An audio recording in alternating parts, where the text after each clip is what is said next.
And just like that, somehow we've struggled our way to Wednesday. Hello, everybody. I know I'm not normally here on a Wednesday. And normally it is the king of comedy.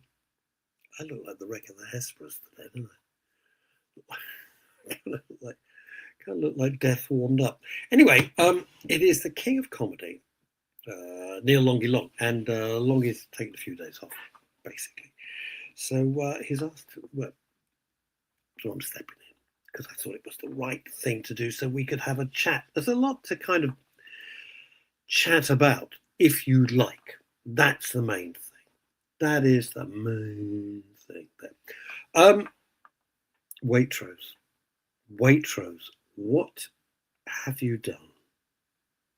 I love this guy. If you don't, I think everybody knows the story about what's going on in Waitrose, right?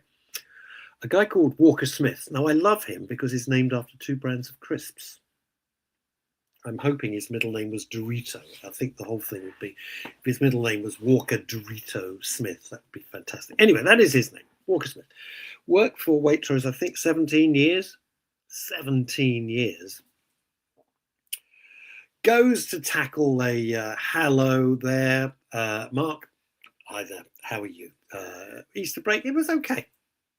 It was okay. I think you get to a stage in life where every day feels kind of the same, pretty much. It was, I don't know about, I hope you had a good time. Anyway, he goes to tackle a shoplifter. Epidemic in London. Well, it's epidemic in the UK, but it's certainly an epidemic in London. It's just horrendous. And they fire him. They fire this guy, this Walker Smith guy. And so, if you think about it for a little bit, what message does that give? It gives, hey, come into Waitrose and take what you like, really, because there doesn't seem to be any ramifications for that, which is shocking. The bloke who runs Iceland has immediately offered Walker Smith a job, which is great PR for Iceland there. Well done. And it's they started to double down. They started to double down at Waitrose. Big mistake. Give the guy back his job. That's the start. Give the guy back his job. That's all we have to say on the subject. It's. I was in my local branch of Lidl, right? And we're all working as hard as we can. Life is tough. It's difficult. We're all worried about money and everything like that. And everything that goes with it. And there I was. And these little feral swines came in. And in this case, they were girls. And I use the word advising. They were girls, not women, girls.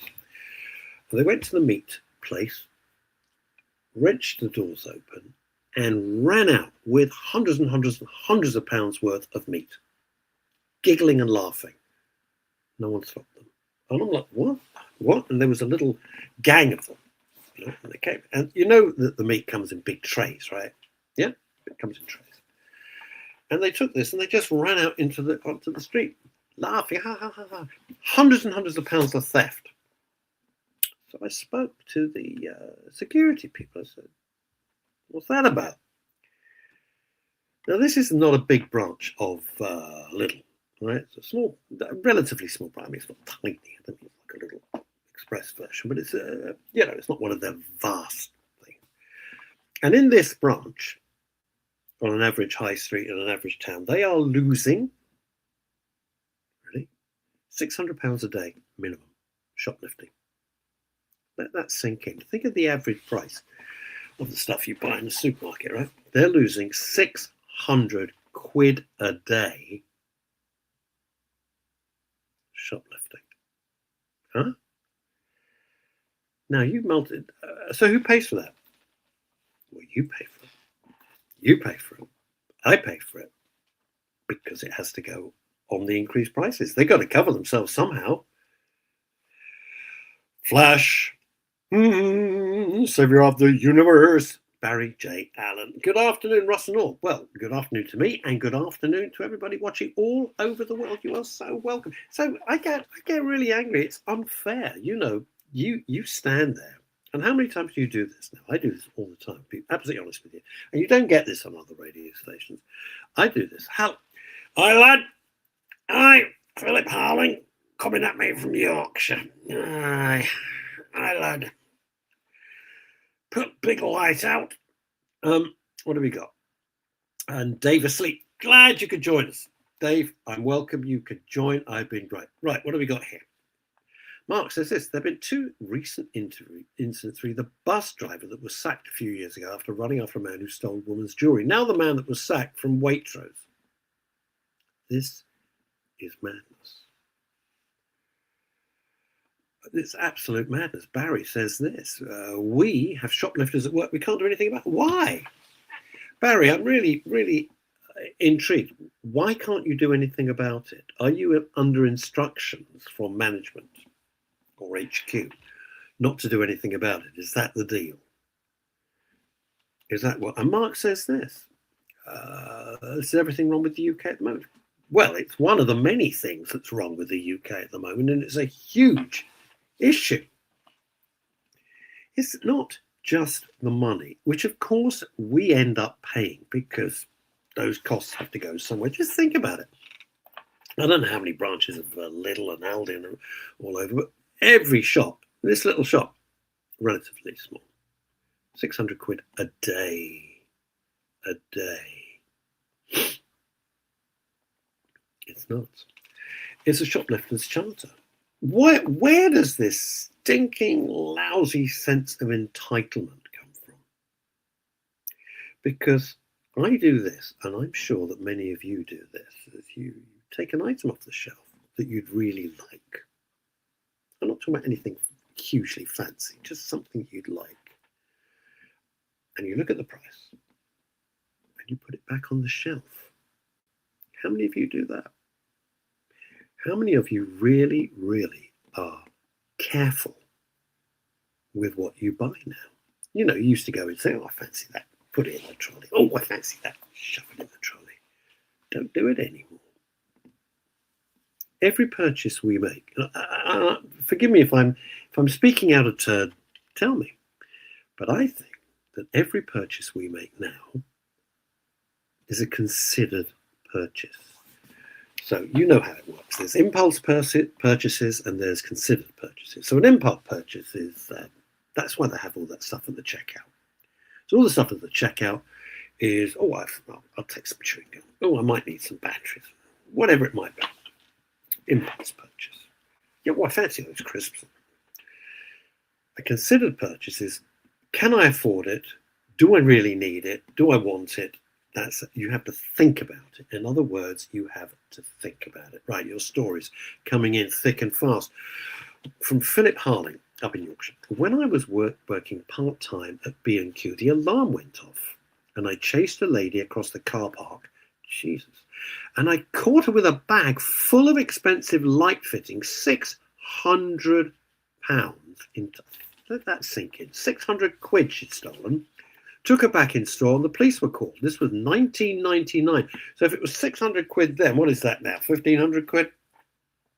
£2,000? Certainly £1,500. Got to be, right? Got to be. What happened after you called the police? Barry J. Allen says this. This is what? No. Barry says this. We're not allowed to touch them. We can stand and watch them take vodka off the shelf and they just laugh. Police get called and look at the CCTV. And then what? Jeez, I knew it was rubbish.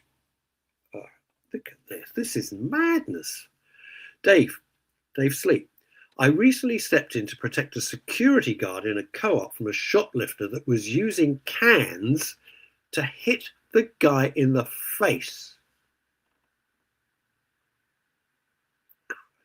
It's beginning to feel that paying has become optional.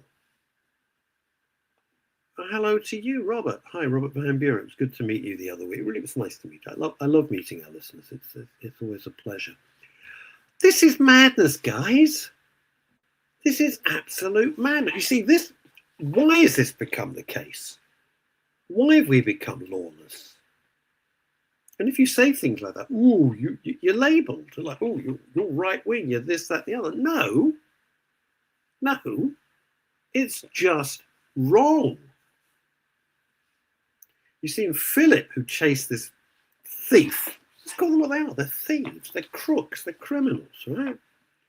I'd probably be charged with assault these days after I held on to her. Yeah, I hope she was arrested. They need criminal records. Watching those feral brats in Lidl last year, walking away with hundreds and hundreds of pounds worth of meat, I was just so angry. And then you think, let's get real. We know each other. Let's get real. What do? Do you chase them in the street? You chase them up the road? At my age, am I going to catch them? No. And if, let's just say, they wave a magic wand and I manage to catch them, then what? What do? Force them onto the ground? So I don't trust the police now. Sorry, I don't. I wouldn't fancy my chances. I think I go to Waitrose now to do my free weekly shop, as no one will stop me. Well, that, Robert, is the message that Waitrose gave out to its customers. Do what you like. It's a free for all, because what we'll do is we'll fire the guy who tries to stop you shoplifting, but you, be our guest. Be our guest. It's madness. Dave Sleep, through ANA, his psychological service. I'm going to put it under that umbrella, Dave, if that's okay. It's just easier. And he has a thing called TUB, T-U-B. And he says rightly, it's been a breakdown of trust, understanding, and belief in our social infrastructure to act in protection of common sense. So the biggest question is, and it's a huge question, is it fixable? Is it fixable? Because we have one generation, two generations, you just think, maybe I'll pay, maybe I won't. What are you going to do about it? Nothing. There's no repercussions. So we do have a breakdown. It's not being overdramatic. Of course there's a breakdown. Of course there is. There's a breakdown of trust. There's a breakdown of understanding. And a breakdown of belief. I don't think there's a breakdown. I'm not convinced about the understanding bit. It's not difficult to understand that you're a crook if you shoplift from a shop. You're a thief. You've broken the law. That's not any misunderstanding. You didn't go into Waitrose and just think, well, you know what? Yeah, I fancy sirloin steak. It's insanity. Right, Paul Claridge, whose birthday it is today. So happy birthday, Paul. He's 27. Good afternoon, Russ, and all of the Midday Show gang all over this crazy, crazy world. It's my birthday today, so I'm trying to have a relaxing day. P.S. I work in retail. Tool station, to be precise. We're told, Jesus, look at this. We are told for our own safety not to confront shoplifters as tools, etc., can be replaced. Oh, wow. In our industry, shoplifters are usually organized gangs of violent robbers. Wow. Wow. Are they, I'm going to say, are they English gangs of robbers? Are they foreign gangs? Have they come here to steal all the stuff and then go back somewhere else? Or to just use it in their work? Do they sell it? What's the story? Paul, I'd really like to know. That's interesting. And now we have Mark Champion. Mark, afternoon, Russ, just joining in the fun and frolics. It's so upsetting because we're working harder than ever. Who of you expected to be retired or easing up at this point in your lives? Because I know this show, we don't talk to kids. We talk to the grown-ups. I'm not being rude. That's our demographic. Okay, that's our demographic. Did you expect your life to be easier at this point in your life? At this time where you've reached, did you think you'd be kicking back a little bit and enjoying, it's a hackneyed phrase, but you know what I'm saying, enjoying the fruits of your labor? You've worked your ass off all your life, all of you, and me included, all right? And you work really hard. And now you think, I'm working harder than ever. This is nuts. Loads of you reacting to that. Dave, the system has lost the understanding that rights come with responsibility. No, they don't want any responsibility. They just want rights. And the lovely Rosemary Jessup out there in the countryside, easy, what's that? I know. I think so many of our lives have absolutely, I'm going to say it, I think so many of our lives have gone sideways. It's not what we planned. I thought do you know the truth is, I thought I'd be retired by 40. That was my goal in life, was to retire at 40. That is so long ago. In the mists of time, I can hardly remember being. I remember my 40th birthday, I remember it clearly. But I don't know how. I can't remember what I had for breakfast. I'm nothing, have an espresso. Yeah, okay. But all of us are thinking, and do you resent that? Do you resent the fact that you're having to work harder than ever when you thought you could just be easing up a little bit, not worrying about money? It sucks. It sucks. And I don't know where this is all going. I don't know where this is all going. If you take the shoplifting, all right, so nobody died. Nobody died. I feel for Paul Claridge. I mean, we've heard two things. You know, with Paul Claridge, if you've got heavy industrial tools that you're selling, yeah, they can be turned into a weapon like that. You got a sledgehammer, a hammer, a wrench, man, then that can be a weapon. I get that. The only time that I first came across this, and it's just occurred to me, okay, it was many, many years ago. I was a corporate writer for decades. That's what I did. That was my living, writing corporate speeches, pamphlets, brochures, organizing enormous conferences all over the world. That's what I did for many, many, many, many years, okay? And I wrote a video back in the day when everyone was learning from videos, okay? So I was right at the cutting edge of that, which was fun. Sort of the go-to guy to see for writing. It was a wonderful time in my life. Well, professionally, anyway. Emotionally, it was shit, but professionally. And it was about bank robberies. Instructing staff. For every bank, it was the federation, if you like, of all the banks, all the major banks. When we had banks, I'm not talking about the bullshit online crap that we have to put up today. I mean, you had a bank, but there was a teller, there was a queue. You know what I'm talking about, right? Proper banks, which have gone from the high street. And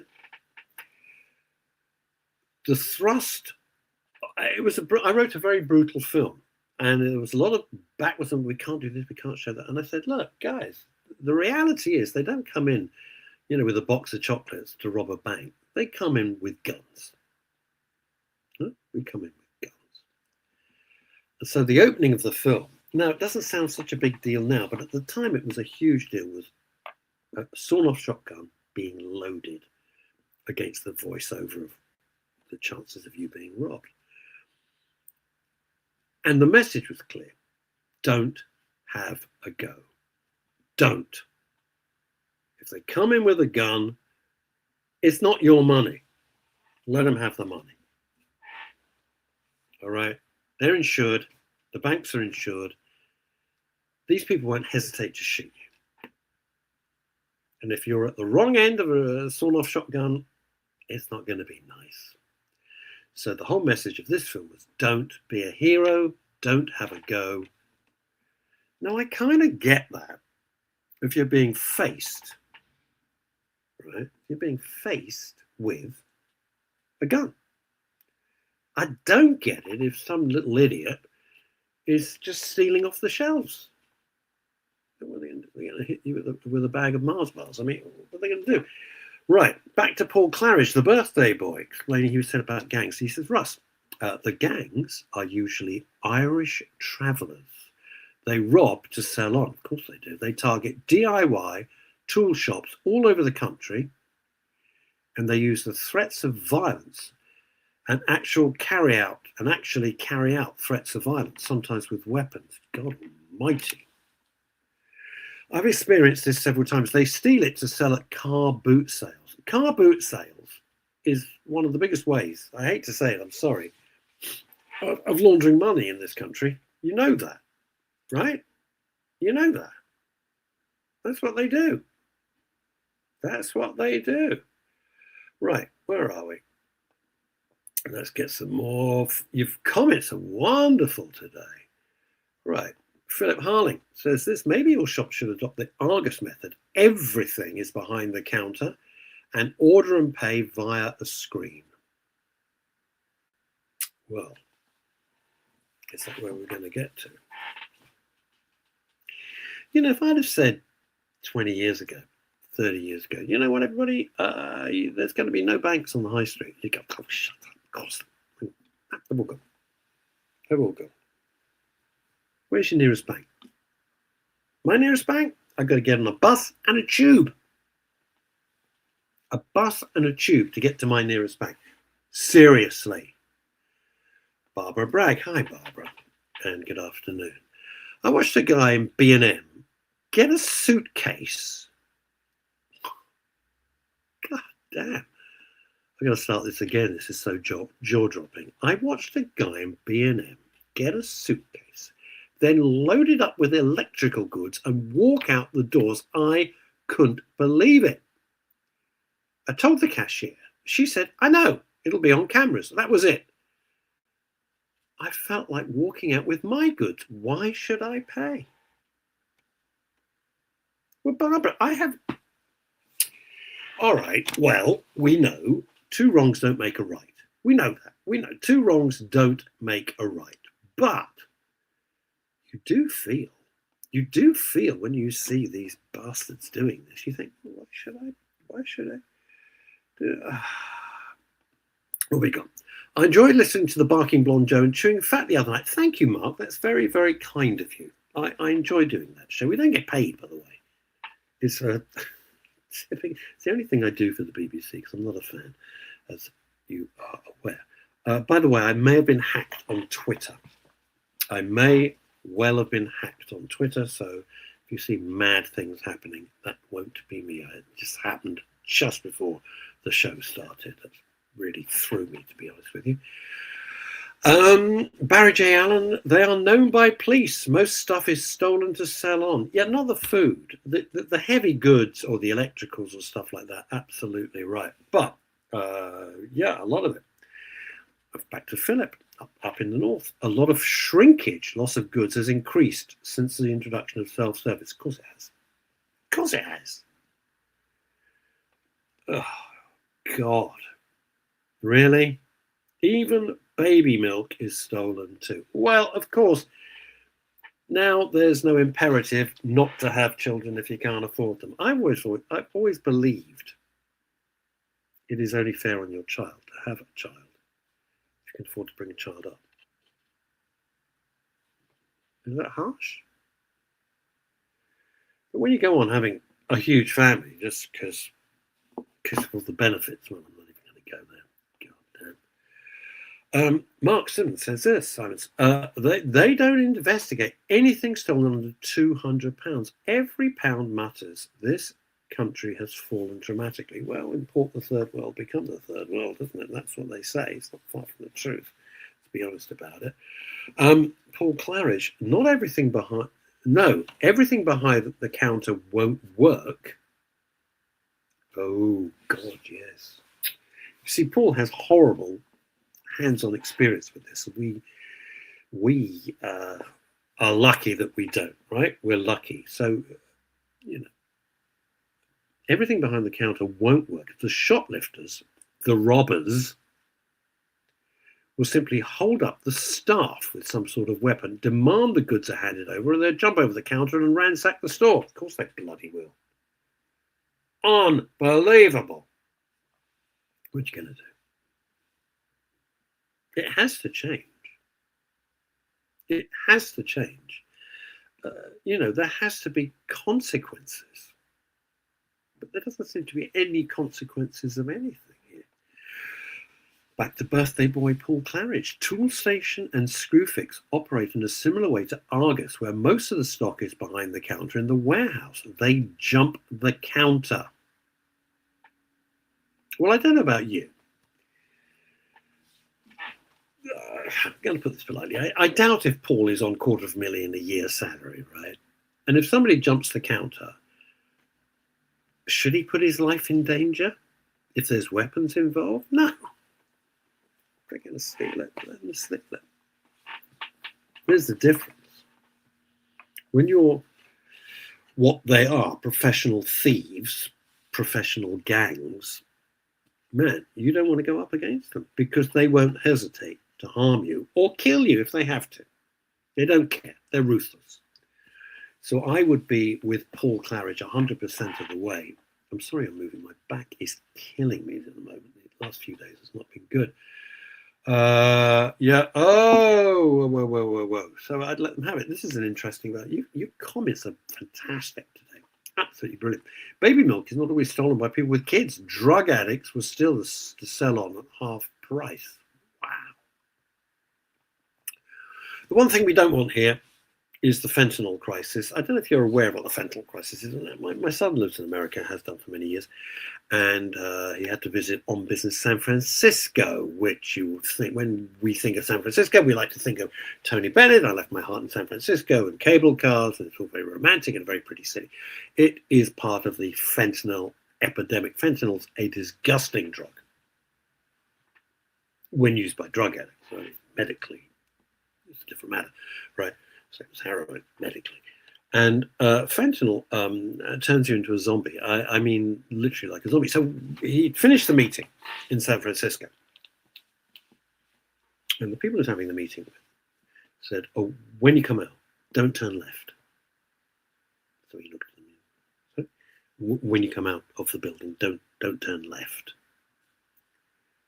Now, the building's in a nice part of San Francisco, right? So he comes out, and being my kid, he has a look left. You're going to, right? Right? And he said to me, Dad, there had to be about 80 people. He said, I thought I was on the set of The Walking Dead.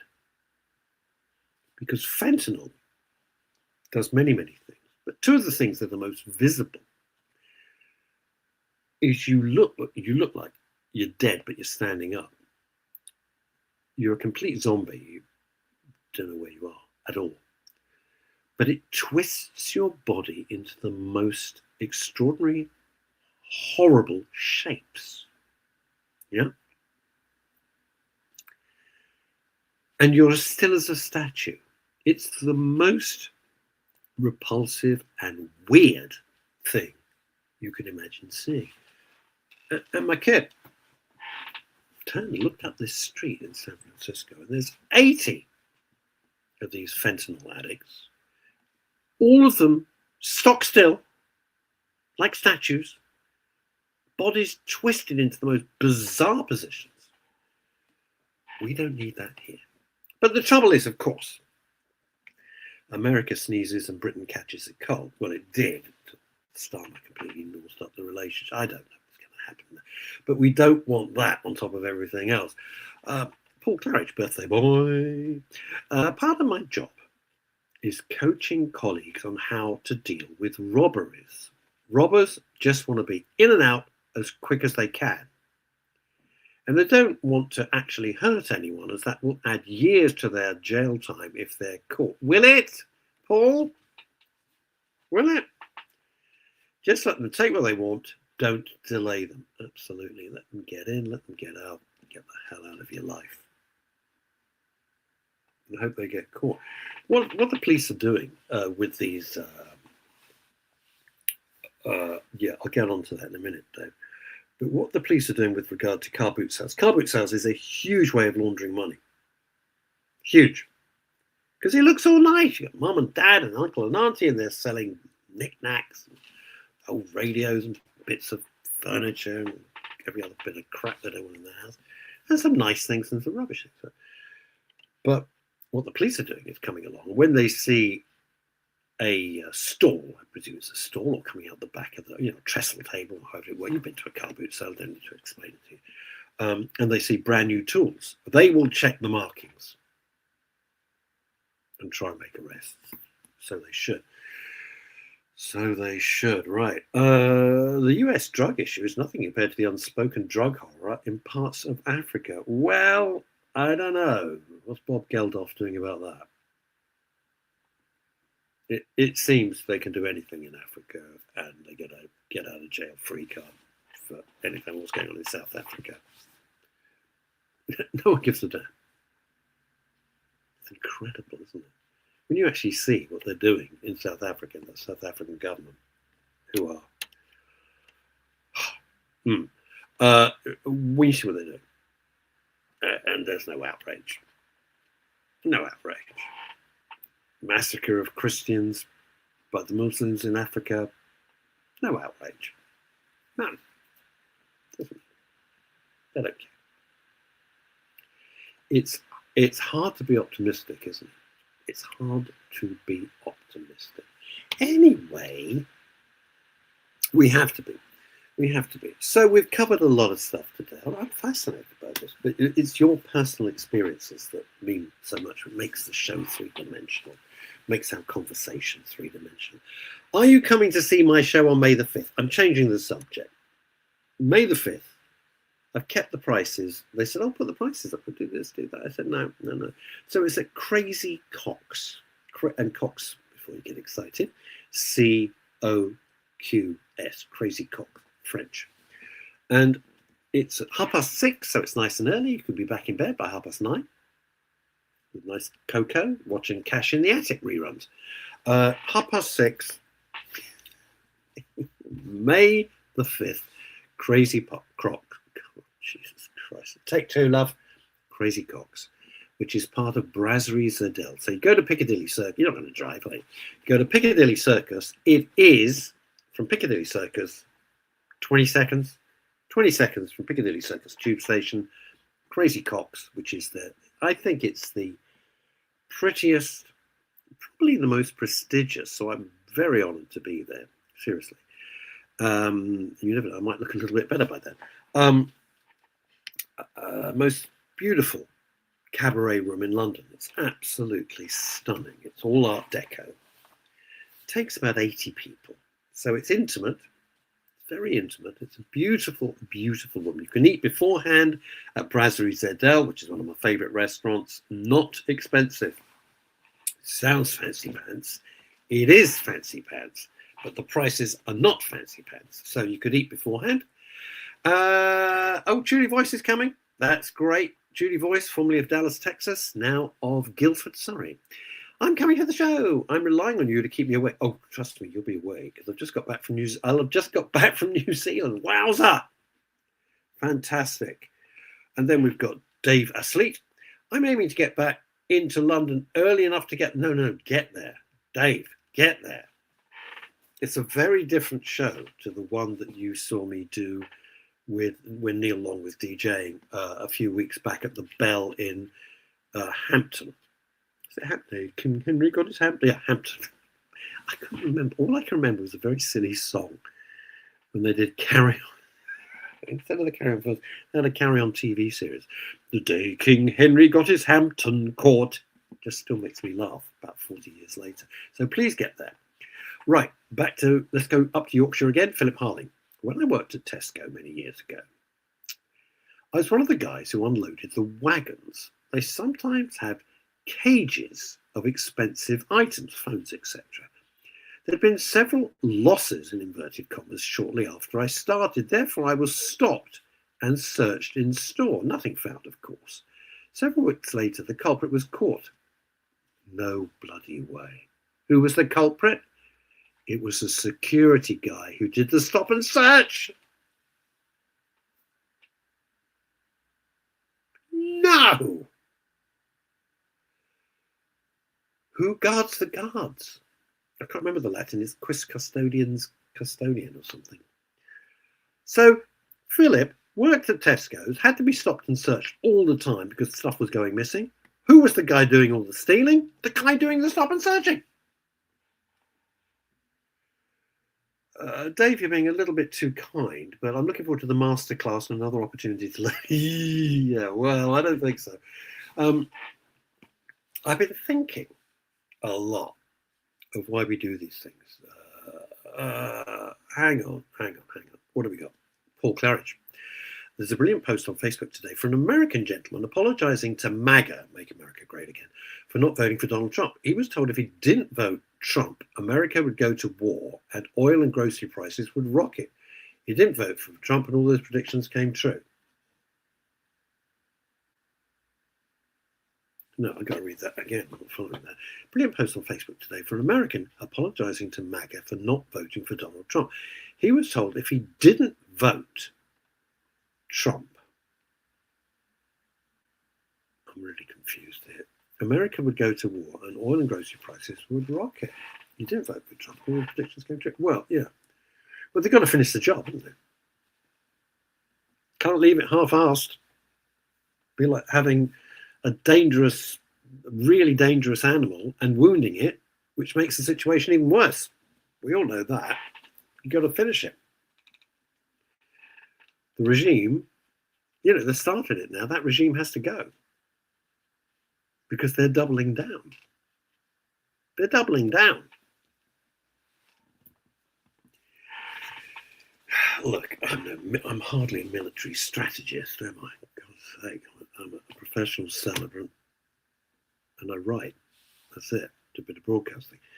But I suspect they thought this was going to be a bit of a walk in the park. They'd go in, obliterate everything, and it would all be over, lickety-split in no time at all.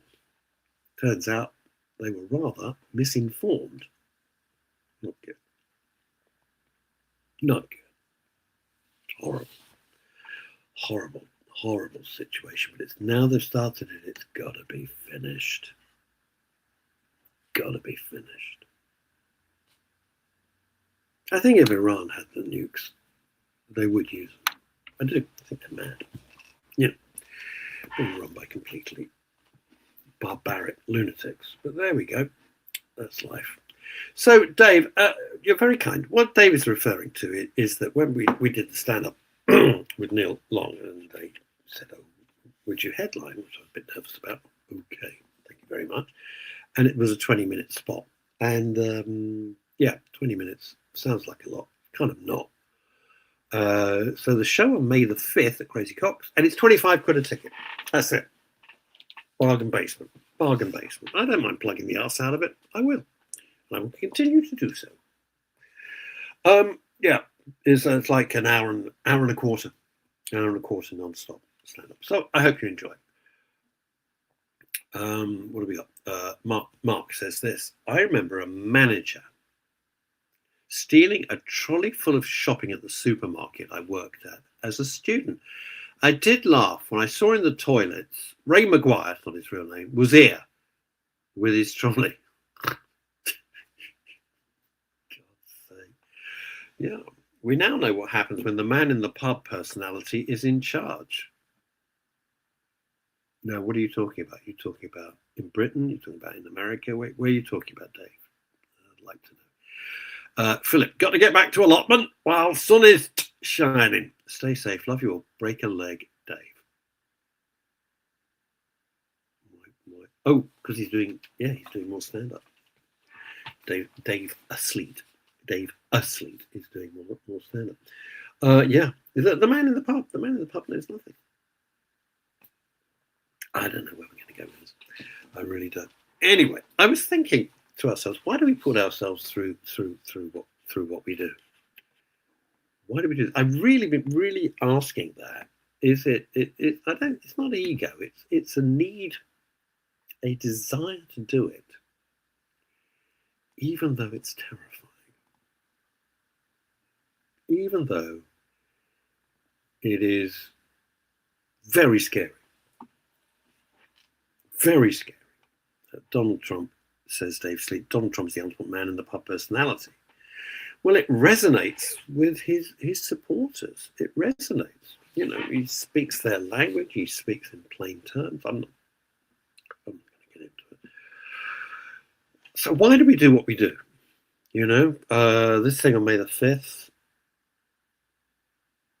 scares the hell out of me. And I think to myself, why am I doing this? And I don't know the answer. I think it's what artists do. We just push it. We try and push our own personal boundaries. And maybe it's just to feel alive. Maybe we just scare ourselves. I can't go on a roller coaster. It terrify me. Roller coasters, things like that, absolutely petrify me. Excuse me. But I think we do these things to make ourselves feel alive. Because so much of what we do feels utterly pointless. Just, I don't know what is that. So it's just that, it's that connection. It's that connection. It's this connection. This is what we have. You know, we created the Midday show. Could have been a hit. Could have been a disaster. It's fine. We've built a community that you really seem to like. A community where you know you can say anything and we can talk about it. We don't shout and scream. We don't condemn. We try and have a conversation, which is something which seems to have been eradicated. The idea that we can just say, you know, in the old days, and I come back to the same thing. The old days, you would say, well, let's agree to disagree. And you'd shake hands and you'd go off and have a coffee, or you'd have a beer, or a glass of wine, and it's fine. You could disagree with somebody politically, but you could still be friends with them. Not anymore. I'm not going to go into details, but recently, something in my own life has come up. I can't go into details because it will identify who the people are, and they don't want anything to do with myself and other people that I know that I'm very friendly with, because they're diametrically opposed politically. Now, the interesting thing is, when we would meet this particular person who's going to remain totally anonymous, we wouldn't discuss politics. We discuss movies. We discuss films. We discuss TV. We discuss cigars. We discuss just stuff that interested us, books. Didn't get into political debates. I had no interest to do that. And they took great offense, it would seem. And then, having seen some of their posts, I've had to say to mutual friends, I'm really sorry, I don't think I'd be comfortable in their company anymore. And this was somebody I really liked. But this is a tiny, tiny little example of where we're at. It's the first time I've ever done that. It didn't feel nice. It didn't feel nice. But when you see, I don't post political stuff. I just don't, because it's like shouting in the wind. What's the point? I make the odd comment, but it's just kind of pointless. So I kind of try to keep it light and breezy if I can, you know? That's what I'm trying to do. Try and be a bit entertaining in a grim world. But having read, actually the post was sent to me. I don't follow this particular person, and their post was sent to me, and I thought, I don't want to be in this person's company anymore, after they'd already walked. It's kind of interesting, isn't it? It was sad. Is my life any less rich because of it? No. Will I suffer for it? No. But emotionally, you think, crap, isn't it? Stephen Marsh, accountant to the stars. I think perhaps you do these things to prove to yourself that you still can. I couldn't. Any form of being in the limelight petrifies me. It makes me feel totally uncomfortable. I want to have a close friend. It's very, Stephen, I totally get that. Connect. Oh, bloody hell! Dave Sleep swallowed another thesaurus this morning for breakfast. Connective polarization is the primary personal protection, bit of alliteration there, Dave, for our own well-being. I'm sorry, what? Connective polarization. I'm trying to understand this and not look like a complete moron. Easy in my case. Connective polarization is the primary personal protection for our own well-being. You've lost it. No. Are you saying that to keep ourselves safe and maybe sane, we have to avoid certain people? Is that? God, I wish you would come on the show and explain. I don't know how to do that. How do I do that? How do I do that? I'd have to go away and then put the link on. I don't know how I do that. How do I do? I don't know how I do it. Because if I lose the link, I'm screwed. Give me a sec. Hang on. Let's just see if I can. What will that do? That won't do. No, that won't do anything. So I don't need that. That's not going to help. I can't do it. It takes two people to do it. I can't do that. So I don't know how you. How do you do this? How do you do this? No, I'm not going to touch anything. If I touch things, it'll go horribly wrong. Ho hum. Don't know how to do. Hang on. Oh, hang on. Wait. I want to see if I can get Dave on. Where's the link? No, I can't do that. That won't work either. Forget it. Don't think I'm doing. All right. Dave's coming back to lend a helping hand with the explanation. Couldn't agree with you more. Keeping personalities that damage our well-being away is our first safety boundary. How true. How many of you have learnt to do that? Tough question. How many of you have learnt to keep, we used to just say negative people, but I think it's much deeper than that now. I think it's people who actually wish you harm. Huh? I do.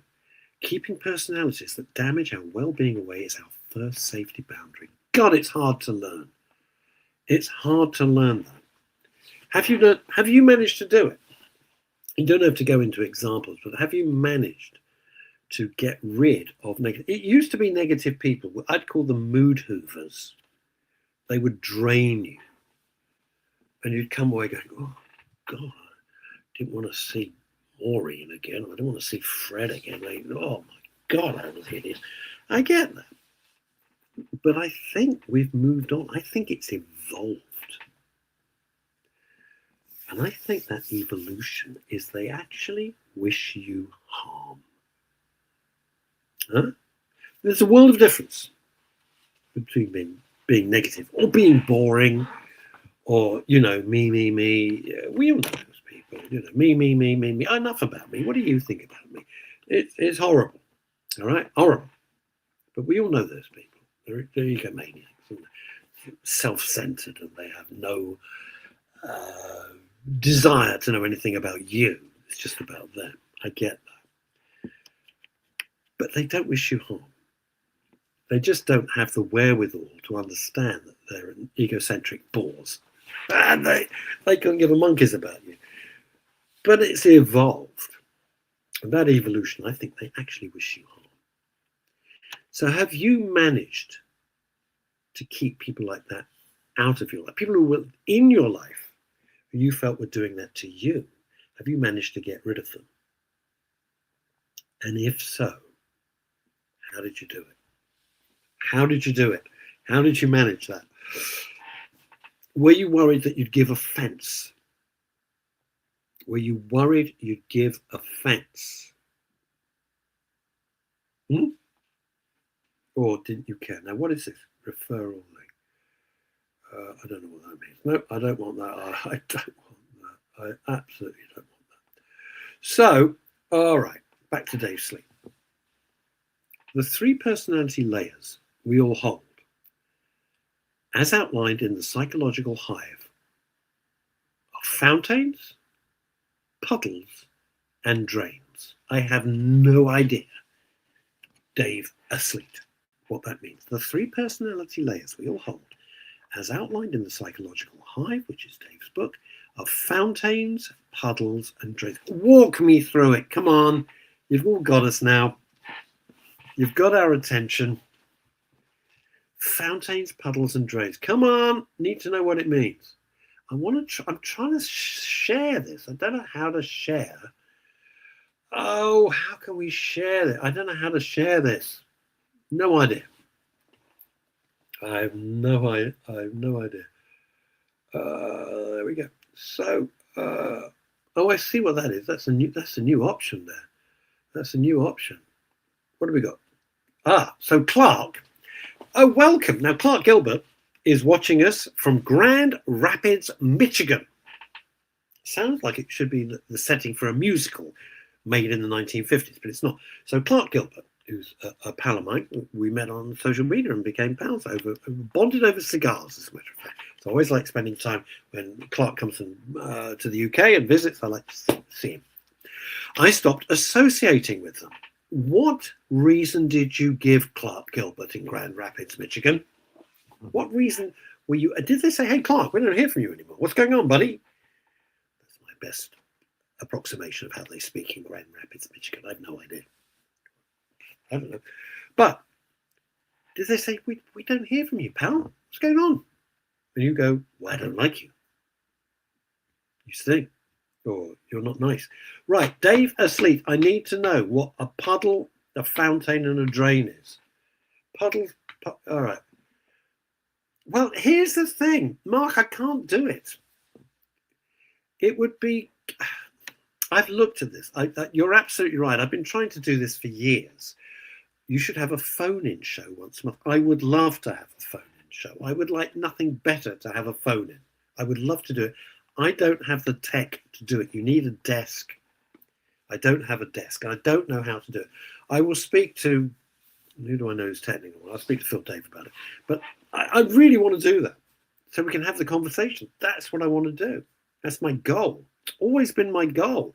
Even when we had the Daily Show and then when we had Men's Radio Station, all those years back, I wanted to do that and have a phone in. Just didn't have the tech. So, yeah, Mike Graham on his show can take it. Right, Clark. Clark Gilbert has given an example of, I think, what many of us would do. I make up some lame excuse. Yeah, well, or simply ignore them. How many of you watching the show and listening to the show all over the world have actually had the balls to just come out and say, I'm really sorry, I don't want to be friends with you, or I'd rather not see you? I'm not talking about romantic. That's a whole other ring of hell. I'm not talking about that. I'm talking about people you know, people in your orbit, not people you're dating or or romantically linked to, or emotionally linked to. I'm talking about people on your periphery, so to speak, or maybe people you were very close to once that you think, I don't like what you've evolved into. You're not like that. You're not my sort of person anymore. I find you creepy, or I find you. So most of us keep making up pathetic, lame excuses. Clark's been open about it, right? And then you just you don't cut them dead. You just try and ignore them and not reply. I got people, we must get together. No, thank you. No, thank you. Right, back to Dave Asleet. Fountains give positive contributions. Puddles give no more than they take. And drain just sucks life away. I'm not entirely sure. That's fountains give positive contributions. Yeah, I get that. Fountains, lovely. Puddles give no more than they take. Well, puddles are a pain in the arse. The trouble with a puddle is it says that they give no more than they take, but you step in a puddle, it's not like, oh, good, I've stepped in a puddle. It's all bugger. I've stepped in a puddle, now I'm wet. And drains just suck life away. Yeah, they do. Back to Grand Rapids, Michigan, USA. Jerry actually does that in one episode of Seinfeld. Oh, my God. I still love Seinfeld. we must have 500 channels, right? And most nights I just think to myself, there's nothing on. How can that be? There's like 500 channels. And some of these channels have hundreds and hundreds and thousands of films. Got to be something on. You end up watching Cash in the Attic. What? Antique Road Trip. Boring am I? So Jerry Seinfeld, I still love, absolutely love Seinfeld. Absolutely love it. On Monday, I was meeting my pal Colin, and I was trying to recite "The sea was angry that day, my friend," that wonderful monologue given by Jason Alexander in the episode about the golf balls.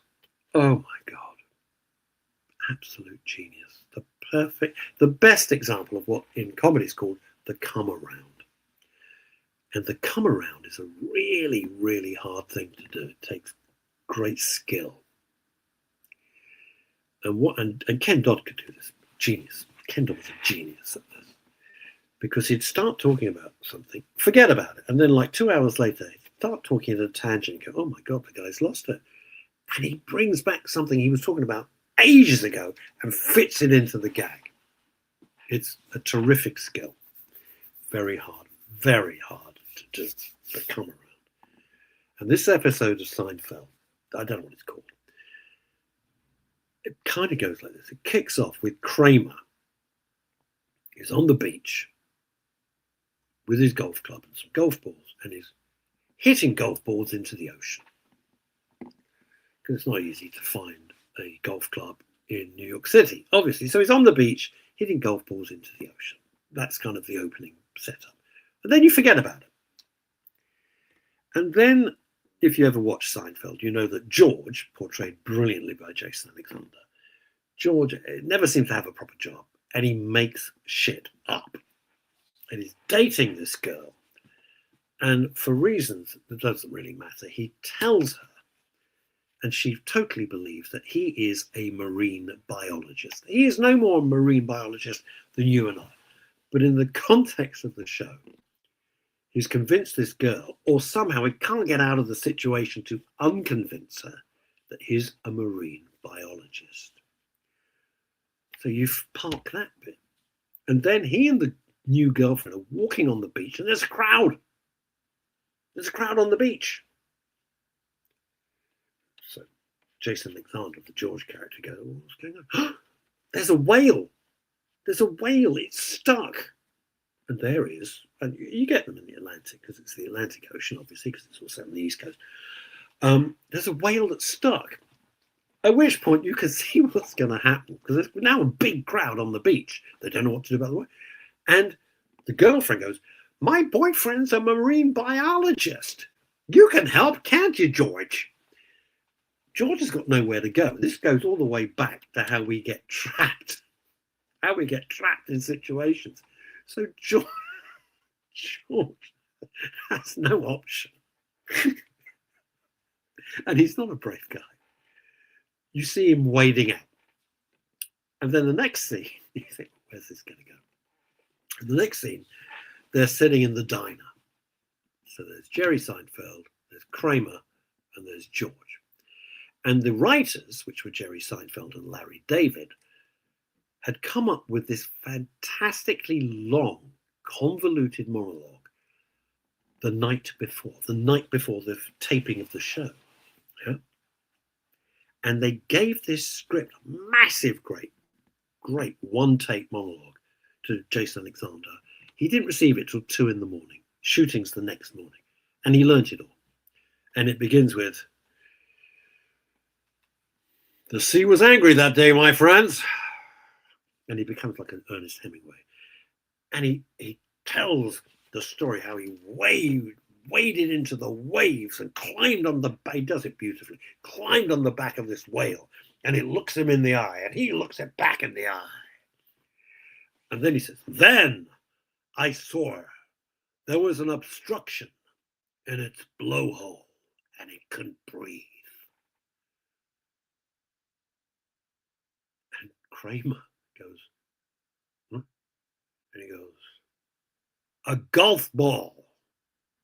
And Kramer, the most perfect bit of writing, just goes Titleist. Is the make of the golf ball. Titleist, and all the George character does is reach into his jacket and pull out the golf ball and goes. And that is the perfect come around. We're out of time. Thank you so much for your company all over the world. Thank you, Clark, over there in Grand Rapids, Michigan. Thank you to Dave for pointing out so many brilliant psychological things. You should have your own show on the channel, really. You should give you your own show if you wanted it. It'd be a pleasure. Thank you to everybody. I won't be back on Friday because I have a double funeral to officiate at. Double funeral. I mean, two people have passed. I mean, it's a double-length funeral. But with a little bit of luck, Phil, Dave, and Chantel will be with you. Until then, take care, look after yourselves, and as I always say, thank you so much for joining me. You've cheered me up. I'll be honest, you've cheered me up. Thank you. You guys rock. Till we see each other again, God bless. Bye.